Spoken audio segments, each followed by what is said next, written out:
ವಿಶ್ವದ ಚಲನೆ ಮೇಲೆ ಪ್ರಭಾವ ಬೀರುವುದು. ಪ್ರಭು, ನನ್ನನ್ನು ಕಾಪಾಡಿ ಮಹಾದೇವ, ನನ್ನನ್ನು ಕಾಪಾಡಿ ಪ್ರಭು ಮಹಾದೇವ, ನನ್ನನ್ನು ಕಾಪಾಡಿ ಪ್ರಭು ಮಹಾದೇವ. ಇನ್ನು ಮೇಲೆ ನೀವು ಹೇಳಿದಂತೆ ನಾನು ಕೇಳುವೆನು. ನನ್ನನ್ನು ಕಾಪಾಡಿ ಮಹಾದೇವ.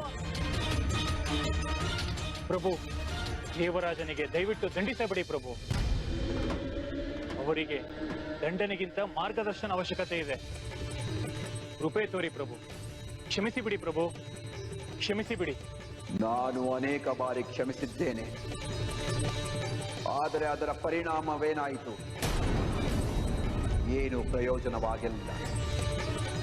ಅವನ ದುಷ್ಕರ್ಮಗಳಿಂದ ತ್ರಿದೇವರು ಕೋಪರಾಗುವರು ಎಂಬುವ ಭಯವಿಲ್ಲ.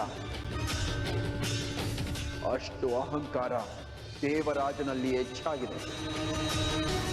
ತ್ರಿದೇವರ ಬಗ್ಗೆ ಗೌರವವಿಲ್ಲ. ಈ ವಿಶ್ವದ ಒಳತಿಗಾಗಿ ದೇವರಾಜನ ಅಂತ್ಯ ಅನಿವಾರ್ಯವಾಗಿದೆ.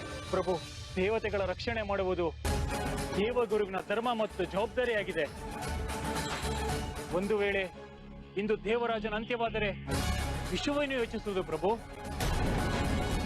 ಈ ನತದೃಷ್ಟ ದೇವಗುರುವಿಗೆ ತನ್ನ ಶಿಷ್ಯರ ರಕ್ಷಣೆ ಕೂಡ ಮಾಡಲಾಗಲಿಲ್ಲ.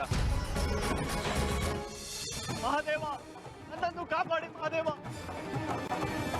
ನನ್ನನ್ನು ಕಾಪಾಡಿ ಪ್ರಭು ಮಹಾದೇವ, ನನ್ನನ್ನು ಕಾಪಾಡಿ ಪ್ರಭು. ನನ್ನನ್ನು ಕ್ಷಮಿಸಿ ಪ್ರಭು, ನನ್ನಿಂದ ತಪ್ಪಾಗಿದೆ, ನನ್ನನ್ನು ಕ್ಷಮಿಸಿ ಪ್ರಭು. ನಾನು ಒಬ್ಬ ಮೂರ್ಖ ಪ್ರಭು, ಮೂರ್ಖ. ನಾನು ನನ್ನ ಅಹಂಕಾರದಲ್ಲಿ ನಿಮ್ಮನ್ನು ಗುರುತಿಸಲು ಸಾಧ್ಯವಾಗಲಿಲ್ಲ ಪ್ರಭು, ಸಾಧ್ಯವಾಗಲಿಲ್ಲ. ನನಗೆ ಒಂದೇ ಒಂದು ಅವಕಾಶ ಕೊಡಿ ಪ್ರಭು, ಒಂದೇ ಒಂದು ಅವಕಾಶ.